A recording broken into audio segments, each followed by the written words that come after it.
Wendy Gebauer, former member of the 1991 World Championship team. Unlike most soccer materials which are prepared for adults and usually coaches, this video has been prepared especially for you, the future of the U.S. team. Hey, let's dream a little, and who knows? You may be a champion, besides kicking like a champion. You need your arms out for balance. Believe me, when we play internationally, the thing that hurts most on us at the end of the game is our upper body. Legs are fine because you're pushing, you're pulling, you're keeping players off, you're using it for balance. If not, you're going to be flat on your face the entire game. So when you're out here, I mean, every time you train, this is about having fun, but you guys are advanced players. We're trying to paint a picture. And the picture, have you ever watched, would you go and watch Michael Jordan play if he played like this? I wouldn't. I'd be asleep. I mean, I want to see dynamic movement. I want to see, you know, going after it. So when we're out there, that's what we want. Like Wendy said, Chris, get out there and we concentrate. I mean, we're having fun, but we're concentrating and we're getting it done, okay? Like you, Mia Hamm played soccer when she was a young lady near her home in Wichita Falls and San Antonio, Texas. When Mia was close to your age, at 15, she became the youngest player ever to play for the American women's team. Mia was later a four-time All-American at the University of North Carolina, where her team won 4 straight collegiate championships. And you should know, she graduated too. Of course, she's still adding to her world record as the all-time leading female goal scorer in international games. I have a question. Why are hard work and dedication so important in soccer and for you personally? Man, I just think about why I'm out here. I love to play. And, you know, I've been given talent, and every single day I want to rededicate myself to being the best player I can be. And not only for myself, but for all the people that have invested in me through these years, and definitely for my teammates. They're the ones who go out and make me better every single day, push me in practice, and I owe it to them and I owe it to myself to work hard and rededicate myself. I think for me, the reason why I work hard in this game is because I love this game. You know, I mean, for me, dedication comes easy because I couldn't see myself playing any other sport, any other game besides soccer. You know, I feel very fortunate to be out there day in and day out as a career playing soccer. All you have to do is, you know, Mia mentioned ability and incredible talent. It's what you do with that. And that's why you work hard. You love the game, and you have the talent that you have, and you work hard and put it all together. All right, we're going to talk about heading. Tiffany here is going to help me break down just the concept of heading, making sure we get all the body parts working as one. Now watch her. Watch how she gets the neck. She puts her hips forward, throws them back, her head comes forward, and her follow through. Good. Excellent. One more. She drives through it. All right? So that's basic heading. Now as advanced players, we're going to move it up to jump headers. And it's 2 movements. We jump up, hips go forward, we throw them back, head comes forward, hits the ball. 2 motions here, right there. Can we get our demo? Come on up.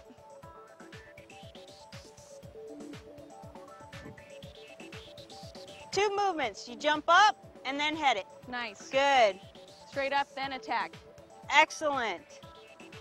Hips are forward. Done. She drives them back. Her head comes forward. Good job. Well done.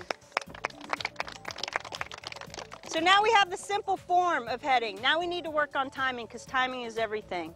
We can have great technique and terrible timing. So we're going to watch Tiffany. We're going to toss it. She's going to jump up and head through it. Excellent. Excellent. One more. Well done. Work on your timing. It's so important.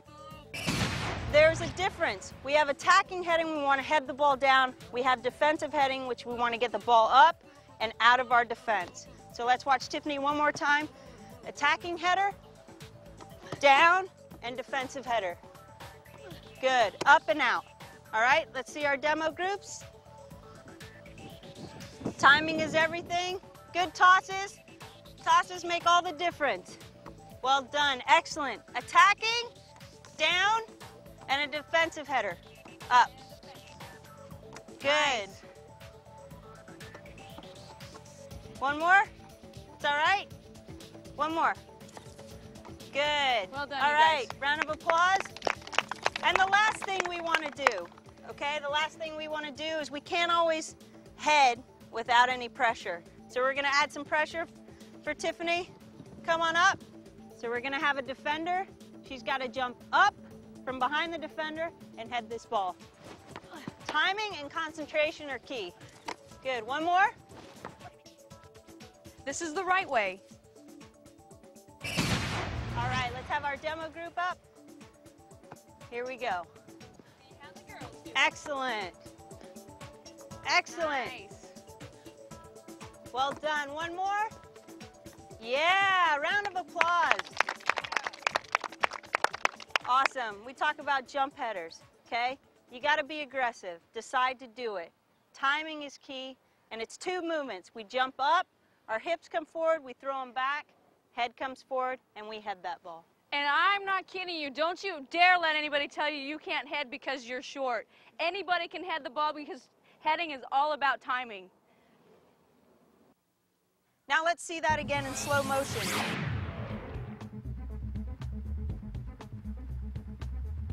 Work on your timing. It's so important. Watch how she gets the neck. She puts her hips forward, throws them back, her head comes forward, and her follow through. With heading, remember to do jumping headers. Use the neck and hips. Get power by using the whole body. Head the ball down when you're using attacking headers, and head the ball up to clear it on defense. We want to hear about what's important for you guys to know about. So you guys have any questions? At your level, how important is your mental game? Well, I think the psychological side or the mental side of the game is extremely important. First of all, when you step on the field, you got to be mentally ready. You can't expect the other team or the fact that you're actually now playing the game to motivate you. You have to be focused and ready. And every time you're out there on the field, it's a physical battle, but it's a psychological battle with your opponent. And internationally, at any level, you know that sometimes it comes down to just wanting it more, being there, being prepared, and never giving up. Sometimes the biggest difference in how you play is how you prepare for the game and how you treat it. And so for us, I know as national team, you know, we've been so successful over the years. Yes, we have incredible skill and ability, but it's because our mental game is so strong. Tiffeny Milbrett played a great deal of soccer as a young lady in Portland, Oregon. She practiced a lot with her mother, who also loves to play the game. Later, Tiffeny became an All-American at the University of Portland and was selected as a U.S. national team member. She, too, is a college graduate. Tiffeny holds the U.S. national team record for the most assists in one game at 5. She was selected as the Female Soccer Player of the Year in 2000. She's also the 4th leading scorer in international games in U.S. history. In 2001, Tiffeny was voted the most valuable player, as well as being the leading scorer in the inaugural season of the new Professional Women's Soccer League. Obviously, many young ladies like you are wondering what Tiffeny did when she was your age in order to become such a fantastic goal scorer and a finisher. In this video, Tiffeny will show you what she learned to do when she was your age. What does respect mean to you? Well, for me, respect can take many forms, whether that's, you know, how you treat people, what you say to them, the way you act yourself, and I think most importantly is having respect for yourself. The way you present yourself, the way you walk, the way you talk, saying please and thank you, saying yes ma'am, no ma'am. Someone asks you a question, saying yes or no as opposed to yeah or sure. When you're out there playing, have respect for the game, have respect for your opponents, have respect for your coach, respect for the referees. All these things are within your control, and you can show it in the simplest of ways. But most importantly, have respect for yourself, and I think if you have that, you'll see it translate to the rest of your life. All right, now we're going to talk about defending and closing down our attacking player, okay? So first thing, ball's played into an attacking player, we want to close down that player quickly. and we want to provide ourselves some cushion so we can't get beat with their initial first touch. If we're too close, that first touch, our momentum basically beats us, okay? If we're too far away, they can generate a lot of speed and get past us that way, okay? Second thing is our stance. We want one foot in front of the other. We don't want to be square. The reason we don't want to be square is we don't want to get beat three ways, right, left, or through the legs, okay? One foot in front of the other, and we're patient. We jockey back, and if they cut the ball, we take a drop step. We don't turn. We never want to turn our back to our attacking player, okay? Tiffany's going to show us. Leah's going to help us out. So watch Tiffany close the player down, watch her stance, and watch how patient she is. And her drop step. Here we go. Drop step. Excellent. She's patient. Remember, keep your center of gravity low.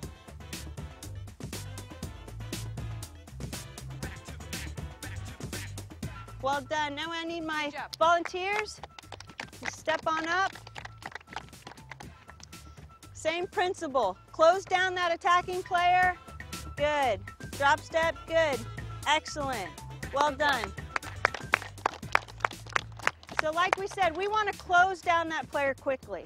We want to provide cushion so we can't get beat with their initial touch. We want to have our good stance, one foot in front of the other, and we want to drop step. Never turn our back to our defender. Now we do all this for a purpose. We want to win that ball. We want to tackle that ball. Okay? And we tackle in 3 occasions. When we know we can win it, attacking player takes a bad touch, and when you know you have support. Someone's behind you saying, step in, because if you miss it, I can clean it up for you. Let's see that in slow motion. We want one foot in front of the other. We don't want to be square. We jockey back, and if they cut the ball, we take a drop step. We don't turn. We never want to turn our back to our attacking player. When you're defending, remember the following. Keep proper distance, avoid being turned, and close that opponent down. Do we have another question? How important is warming up before a game, and how do you keep your fitness up, like at the high level that you are at now? Well, I think before you start any kind of activity, whether it's a game or whether it's practice, you need warm-up. To me, that's how important warm-up is because you're coming to the field ice cold, and you have to get yourself mentally and physically prepared, and that's what warm-up does. I think in terms of your fitness, you just have to do it. You know, you have to decide and commit yourself to being fit. If there's one thing you can control day in and day out, it's your work rate. And that's determined by your mentality and your fitness. And fitness is like every other skill. You have to go out and train it. And there are times when you're running and pushing yourself in practice where you just don't feel you have it anymore. And that's where you just have to take it to a new level. And I know Tiffany and I, we do fitness training with the national team. We do a lot on our own, but the one thing I can show my teammates in terms of how much I care about them is how fit I am every time I come into camp. And that's just a decision, you know? And the biggest thing is, can you do it when no one else is out there watching you? Do you have that discipline? Do you have that integrity when you're sitting there with your watch to say, if this sprint's supposed to be made in 18 seconds, 19's not good enough, you know? And that's one of the things that we do. And it's not always easy, and we don't always make it. But we want to continue to push ourselves, and like I said, our commitment to each other really helps you get through those times. What you have to remember about staying in shape is that it's a part of the game. It's a part of the game. I know, you know, I've come off of months where I've been injured or haven't trained as hard. I don't play nearly as well as I do when I've been in shape and training. So I think, you know, fitness is important to your game because it takes you to the top of your game. All right, we're going to talk to you guys about trapping. And a lot of you guys, when we first learned trapping, we talked about bringing the ball down in front of our bodies and then making a decision whether they go right, left, forward, or backward. But now what we're going to do is we're going to take it to a new level. We're going to ask you to do that movement, right, left, and trapping in one movement. And then we're going to ask you to accelerate in the second touch. And then the third touch, we're going to ask you to put that defender on your back.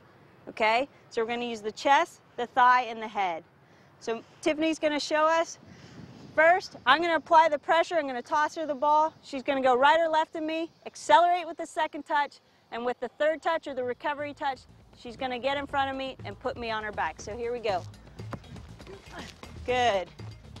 Excellent, Tiffany. Thanks, Mia. Now at the thigh, and then the recovery touch. Good, and she's going to show us with the head now. Here we go.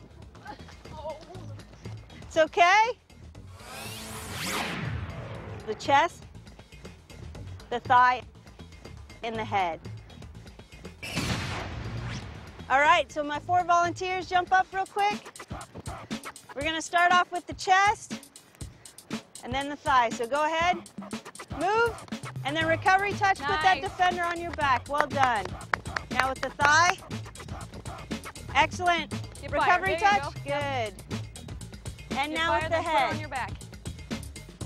Faster. There you go. Touch. Get there. Get there. Good. Nice. All right, let's hear for him. Well done. Good job.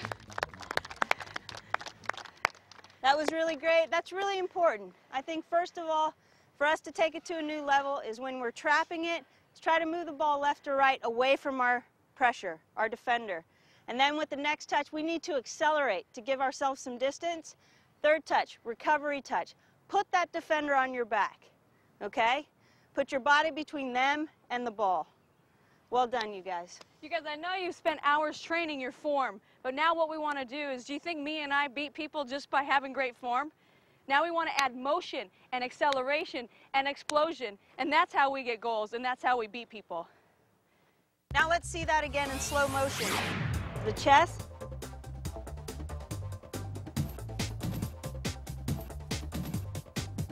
The thigh. And the head.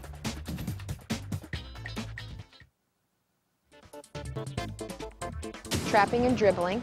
Remember, set up the next move at the same time when using both thighs, your chest, and your head, and after that move, add explosion to beat the defender.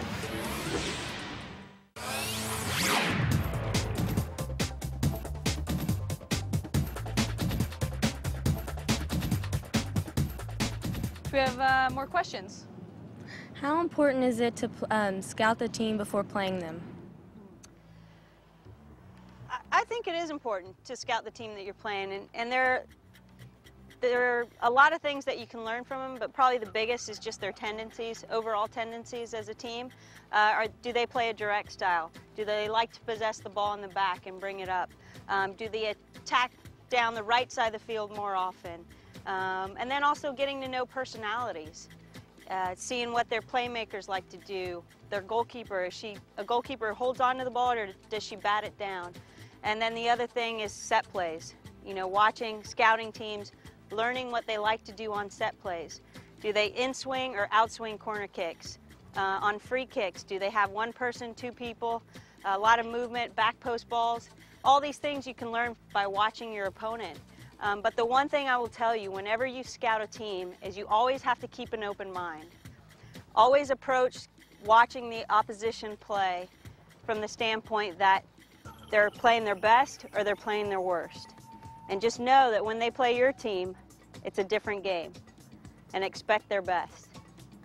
I think with what Mia's saying about how important it is to scout a team is what she keeps mentioning is tendencies. Absolutely right. I think because if you pick out those tendencies in an opponent's game, it makes you smarter. You know, but the rest of the game is filled in with what you create out there. So yes, scouting is important because it makes you smarter about a team. But you know, like she said at the end of that, what you've got to go out there and do is play. Now we're going to move on to passing, and at your level, the advanced level, you guys make decisions now. You guys make decisions on the weight of your pass, how hard you're going to pass it, and the distance over which you're going to pass it, and also the surface of the ball and the type of passing you guys use. So what we're going to do, we're going to start off and show you some short passing and some situations that you use short passing.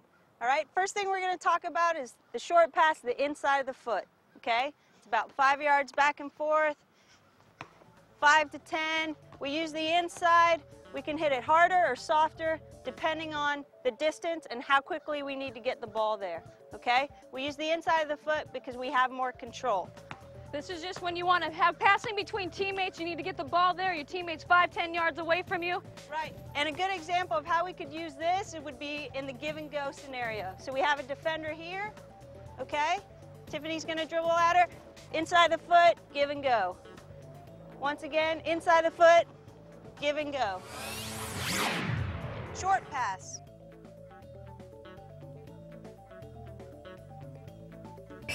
Remember, with the short distance, it's very important that you decide what surface you want to use, and you decide how hard that you want to pass that ball. Sometimes we can't always pass the ball on the ground. Sometimes we have to get it up in the air if there's congestion here. We can still make a short 5, 10, 15-yard pass in the air. We're just going to use a little chipper. Here's our defender. Just chip the ball, get your foot underneath the ball, and you're just going to chip it over that defender or over that defensive line. Just getting right over that defender. Good. This graphic shows how this works. Let's bring our demos out. Check this out. Okay. Remember, get that toe right under there. Get a little more distance for you guys. Excellent. Good. Another ball. You're just trying to lift it over that defender's head. Excellent.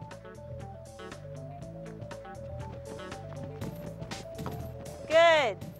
And one more. Excellent Nice. chip.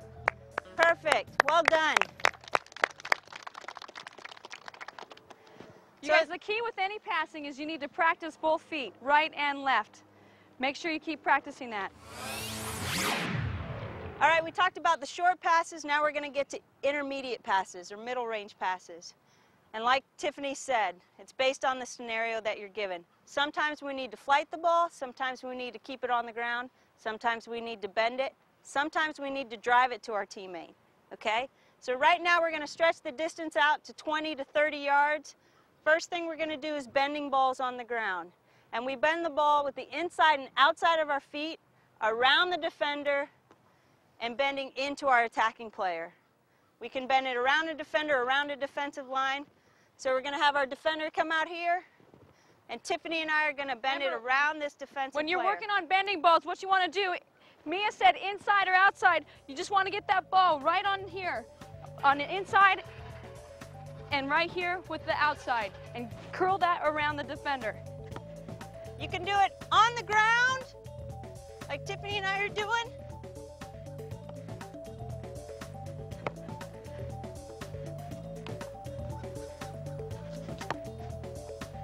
And sometimes we need to get that ball in the air.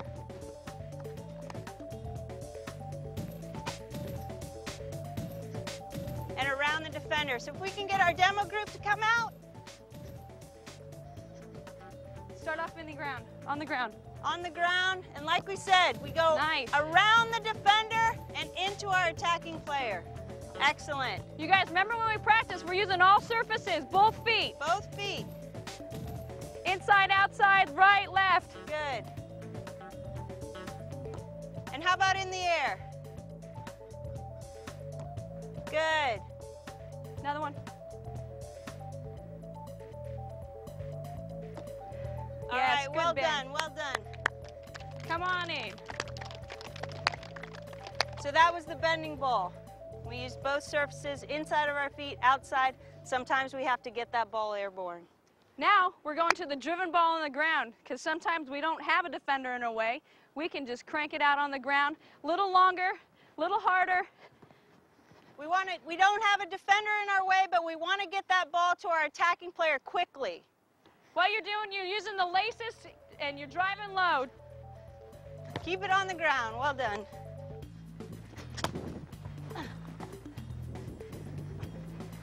Alternating, using both feet.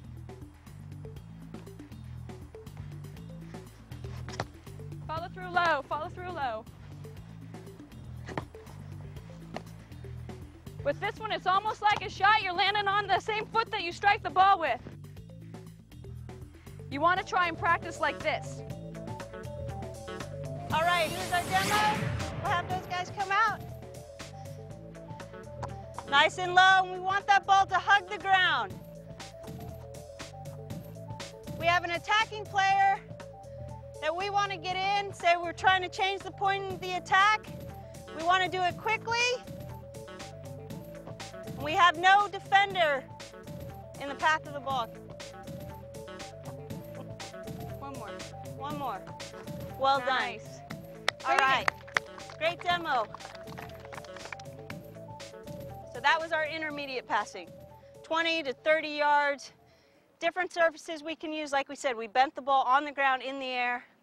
And then another great ball that we can use is that low-driven ball on the ground. All right, we're moving on to the last distance in passing, and that's the long ball. With the long ball, what you're trying to serve is a distance of 30 to 55 yards, depending on the strength of your leg. And anybody on the field can serve a long ball. For instance, Siri Molinix, our keeper in the 2000 Olympics, cleared a ball probably 70 yards to me up front, and I scored off of it. Talk about the ultimate long ball. The thing that's important to remember about a long ball service is we want backspin. We want that ball to float and hang up there. Because when that happens, it's easier for the player to read, and even if it's mishit, they can still get to it. If you hit a ball with side spin or side bend, that ball's going to run away from the player, and it's going to be tough to get to. So right now, Tiffany and I are going to show you the proper technique. You're going to get a good distance, 40 to 50 yards. We want that ball to hang up in the air and float. So it's easy for her to read and get underneath.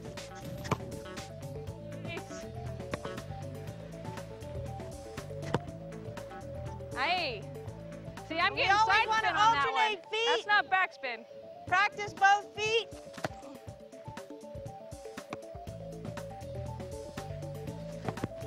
Good. One more.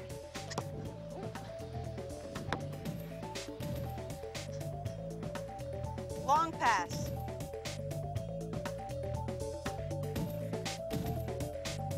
Get our demo group out. We're going to watch their technique.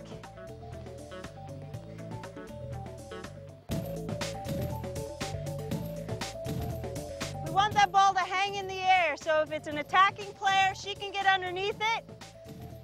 Or if you're serving the ball over that defensive line, it doesn't run to the goalkeeper. Excellent. One of my favorites of a long ball is a long diagonal ball. Great run behind the defense, cross field. All right, let's bring it in. Good job.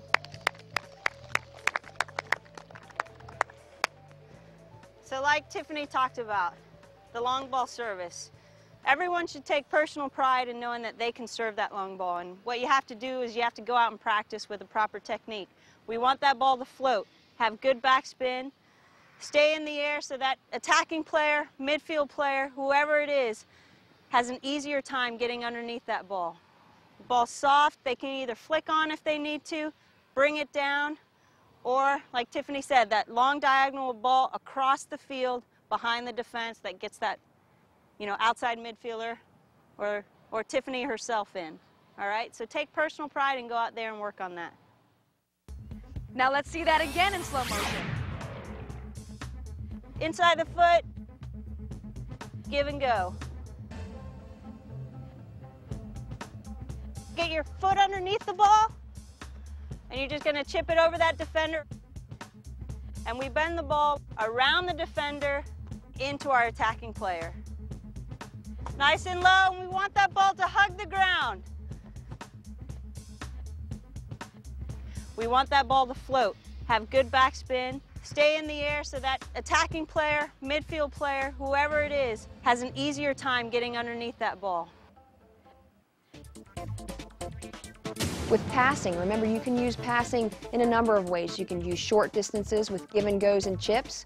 On intermediate distances, you can bend the ball on the ground, in the air, or you can drive the ball. And remember, work on those long ball passes. Another question? Why is it important for you to learn from your mistakes? Well, I think it's important to learn from your mistakes because that's what most of the game is in soccer, is one big mistake. I think for me, what I feel is that, I'm trying to be creative out there. I'm trying to do the things that I feel that I can do, and I'm always on the edge of making a mistake. I think that's one thing. I think the other thing is that, you know, your team expects you to make mistakes out there. I think they think it's okay. It's okay that, you know, I'm out there doing what Tiffany does and brings to the game, but at the same time, it may not be brilliance. It may be mistakes. I think just realize that it's part of the game, and you know, you got to take the good with the bad, and hopefully you learn from the bad and learn from those mistakes and try to prepare yourself better next time. And you know, like Tiffany said, you're just lucky you play a team sport, that if you do make mistakes, your teammates are there to pick you up and encourage you to keep going after it, keep persevering, and next time, you know, who knows, you might be in the right position to put that ball in the back of the net. By now, you already know from your firsthand experience that the most controversial and disputed call in soccer is offsides. Let's review the rule book together. First, a player is not in an offsides position if she is in her own defensive half of the field or is not nearer the opponent's goal line than two opponents. Usually the two opponents that we're referring to are the goalkeeper and a fullback, but it could be any two opponents. The player is being penalized for being in an offside position only if, at the moment the ball is played or touched by a teammate, she is interfering with an opponent or seeking an advantage in the opinion of the referee. Of course, most of the controversy is whether the player was offside at the precise moment the ball was played, or did she go offsides a split second later.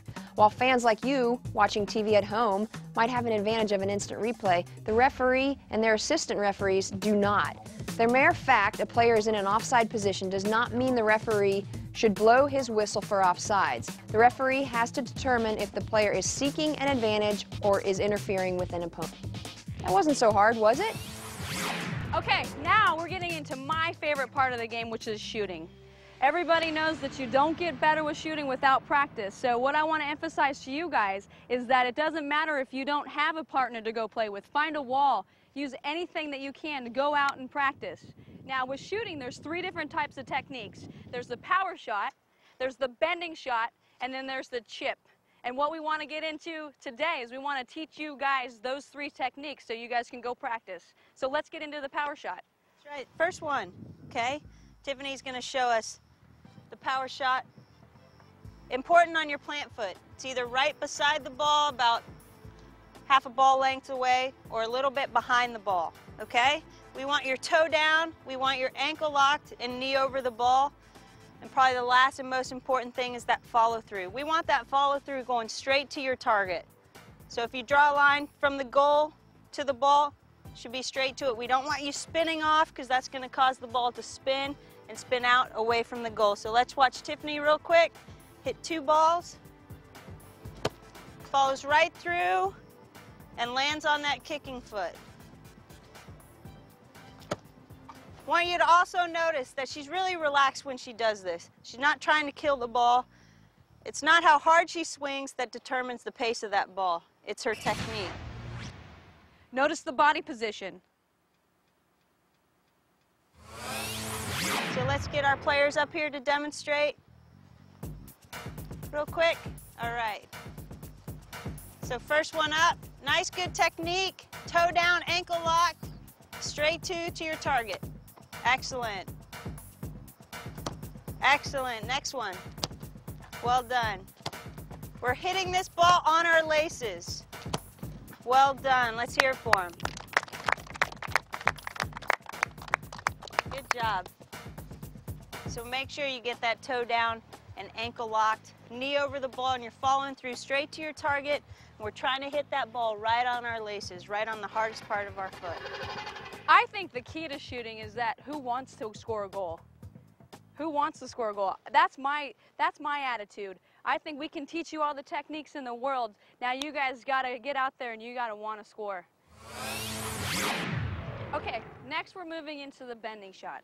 The bending shot is more of a placement shot, but make no mistake about it, you're still putting juice on it. What we want to keep the ball away from the keeper and into the corners. We're using the right foot, left foot, outside, inside. So Mia, it's almost like a bending pass. She's going to plant, and she's going to go with the inside of her right foot like she's bending around the defender, but she's keeping her toe down as you would in a shot, and putting her leg into it so she gets the power.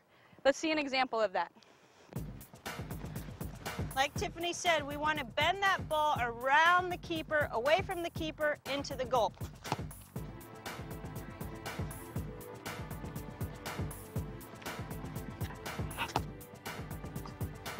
All right, let's get our demo players out here. Remember, we still want to put that juice into the ball on this. First one up, go ahead. Well done.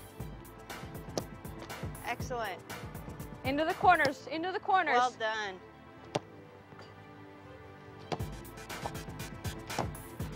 Nice. All right. Sometimes with a bending shot, we're going to sacrifice power for placement. All right? Because that's the most important thing. Sometimes you need to blow the ball past the keeper. Sometimes you need to bend it around him. So that's what we're hoping to get out of the bending shot. All right, we're going to talk about the chip shot right now. And that's when the goalkeeper is out of position, she's off her line, she's closed down her angle, and the way we know that is our head is up, okay? So all we need to do is get it over her head and on the frame of the goal. Very similar in terms of technique of what we talked about in our passing. We need to get underneath the ball and just over the goalkeeper's head. So Tiffany's going to show us, going to take one touch, she sees the keeper's out, lifts it over her head, into the back of the net. Well done, Tiff. Once again, and into the back of the net. Notice the position of the foot. All right, can we get our demos? Let's see you guys. Take one touch. Just get underneath the ball, it doesn't have to be hard, and over the keeper's head. The keeper's out of position. Excellent. So that's the chip shot. The way you know it is your head's up, you see the keeper's off her line, and you just want to get it over her head and into the back of the net. Okay, now we just want to summarize so you guys know what to go practice. Remember I told you in the beginning, practice makes perfect, so go out there and shoot 50 balls. The power shot, concentrate on head down, you just want to smoke it into the back of the net. Then we have the bending shot. Remember, we're keeping it away from the keeper, going into the corners. And lastly, we have the chip shot where we want to dink that ball over her head. We have all these great shooting techniques, and now what we need to do is take them to the game. And that's the difference between shooting the ball and finishing, is applying them to the scenarios you have on the field. If the goalkeeper's down on the ground, you don't need to blow it past her, you just need to get it over her.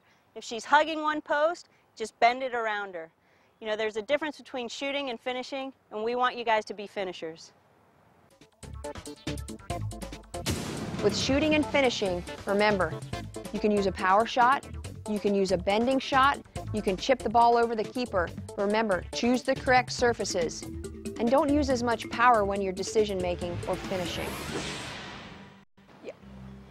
How does it feel knowing you've left behind this legacy? You've given girls a place to go after college and beyond. Every time I play and every time we play, whether it's with WUSA or the national team, you go out there and you see all these young girls in the stands. And what's so great is we were those young girls, but we were watching men play. We were those young girls and watching World Cups on TV. And now here we are, and we have our own World Cup. We're in the Olympics, and now we have a women's professional league. So all those girls that are watching us play can dream and picture themselves where we are today. And that's why we do it. We don't do it for ourselves. We do it for the future and because we love this game. And we think it deserves to be out there. We think you guys deserve a place to express yourselves. And, you know, it's a wonderful feeling when people come up and just say thank you. And, you know, our response is always, well, thank you for supporting us, and thank you. And we hope that this dream doesn't die with us, that you continue to carry the torch and see it like we do as a responsibility. Finally, you might want to learn more soccer techniques from Mia and Tiffany. If so, don't forget to check out Kick Like a Champion Intermediate Techniques and Kick Like a Champion Beginner Techniques. Remember, to win like a champion, you need to practice like one. hard work and dedication, and the will to win, combined with our teaching fundamentals, will help you develop into the best player and the best person you can be. For Mia Hamm, Tiffany Milbrett, and Lori Fair, I'm Wendy Gebauer. Thanks for joining us, and remember, kick like a champion.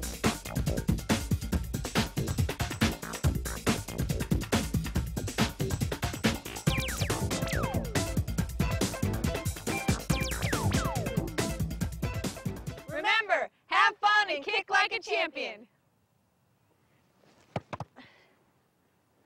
That was good. Woo, woo, woo, woo, woo. Give me some.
If you've already seen the drills in the prior videos of Kick Like a Champion series, you learned the following: how to dribble with the inside of either foot, how to use deception while dribbling, how to trap the ball with the inside of the foot, the instep or the laces, and the outside of both feet, and how to position yourself for your next move.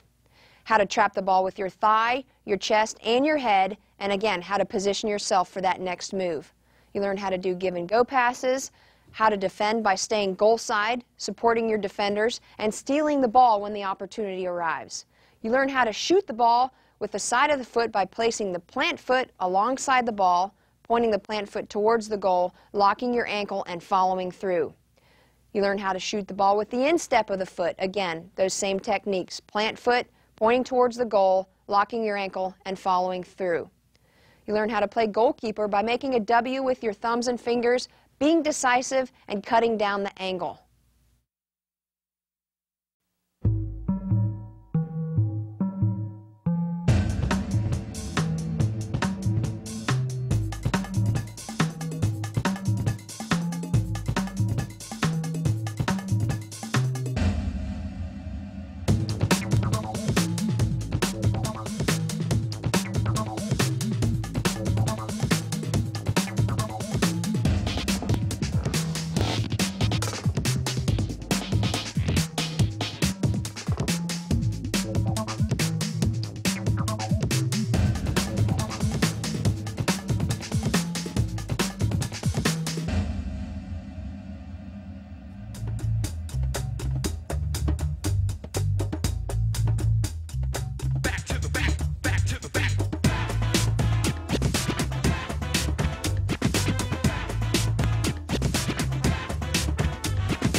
Yep.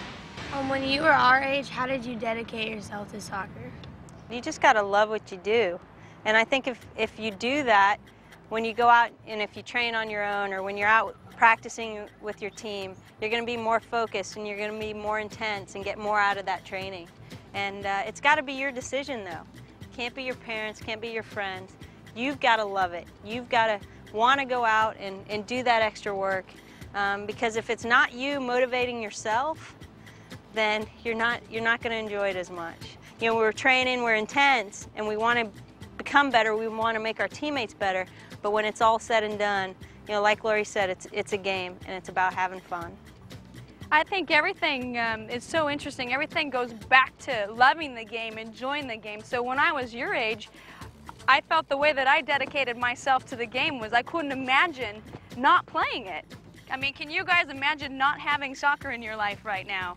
I couldn't imagine not being a soccer player. And you know how lucky I am now. I play with these guys on the Olympic team and World Cup team, and now I get to play against them, which is awesome. And all that started because when I was your age, I absolutely loved to play the game, and that's how I dedicated myself to it. You guys have any more questions? Like, we're all young and we all have goals, and a lot of our goals are to be on y'all's team one day. And what were y'all's goals when y'all were younger? This was never really something that you would say, I'm going to be on this team, I'm going to play professional soccer, because it wasn't there. And the goals were kind of made as you went along. Simple goals like in practice, I want to score a couple goals this practice, to things like I want to make the district team, I want to make a state team. And when you keep kind of setting higher and higher standards for yourself, then maybe it becomes a reality. Maybe I can be on the national team. Let's set that goal, you know. But for the most part, I think it was just about having fun and being the best I could be. I think goal setting is extremely important, and whether it's for us being on the national team or being a starter or trying to score, you know, 10 goals this year, 15 goals this year, I think it's an important process to have in your development because it's set out for you. You know, obviously, be realistic about your goals in terms of, you know, what you want and where you want to be, and it's okay if you modify them along the way. And it's a good way if you're struggling to get you back on track. If you focus on something small, get in there and get those things done. But I think it maps out things for you. It puts them in perspective, gives you something to reach for. And a lot of the times we make our lives so complicated, and if you have goals set out, it simplifies things a lot. What does teamwork really mean to you? Teamwork. Wow. There's a beauty in soccer in that you can't win without your team, but yet as an individual you can put your stamp on it, and every little thing that you do can be the difference between winning and losing. That, you know, it doesn't have to be scoring the winning goal. It could be something little like slide tackling, so you just deflect that little pass to your teammate. But you cannot win without your teammates, and you depend on them for everything, for support. You know, obviously the ball moves faster through a team and through passing than it does through dribbling, and we work together, we win together, we lose together, and we celebrate. We enjoy the experiences together. I think just going out there and you know, these guys are my best friends, and I can't think of anything greater than doing what I love to do with people that I care about. And you know, when we're out and we're competing, representing our country, people are saying, well, you know, you play against Norway and you play against China, and they're great teams, and we see them maybe once or twice a year. But these guys are the ones that make me better each and every day. I see them more often than I see a China or Norway. So these guys are responsible for my development, and I'm responsible for their development. And that's what a real teammate is. Do they push you when you need to be pushed? Do they carry you when you need to be carried? And do they support you when you need to be supported? And all those questions, all those answers for me are yes. And you know, there's nothing better than being on a team sport. You know, when we're sitting up there on the medal stands and you're standing next to your best friends and seeing the tears in their eyes and the smiles on their faces, because what not only they invested as individuals, but what you invested in each other has come true. And I mean, I love it. I don't know if I could play an individual sport, because I just love the energy that I get from my teammates. Thanks. Kleenex? Good champion. You guys want to practice? Yeah. Yeah. Okay, you see. Okay, ready? They'll go, action. Remember, have fun and kick like a champion. And it's 2 movements. We jump up, hips go forward, we throw them back, head comes forward, hits the ball. Excellent. I couldn't talk anymore. All right. Ooh, kick like a girl. About to get the balls kicked at you. So go like this. Oh no, I just coughed it all out. All right. You know what saddlebags are? You will, some of you. By now, you already know from your firsthand experience that the most controversial and controversial? Okay, they'll go action and then go 1. Remember, have fun and kick like a champion. Of course, most of the controversy is I can't say myself on that one, John. I'm sorry. Remember. She did it. She goes like this. We're trying to count. We count to, Like okay. one, anyways, forget it.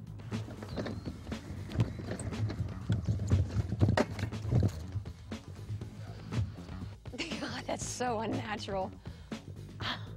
Action. Remember, have fun and kick like a champion. It's perfect. Mia Hamm, the Mia Hamm. Yeah! I had a bad toss. What did you do? We're gonna lose all our balls around here.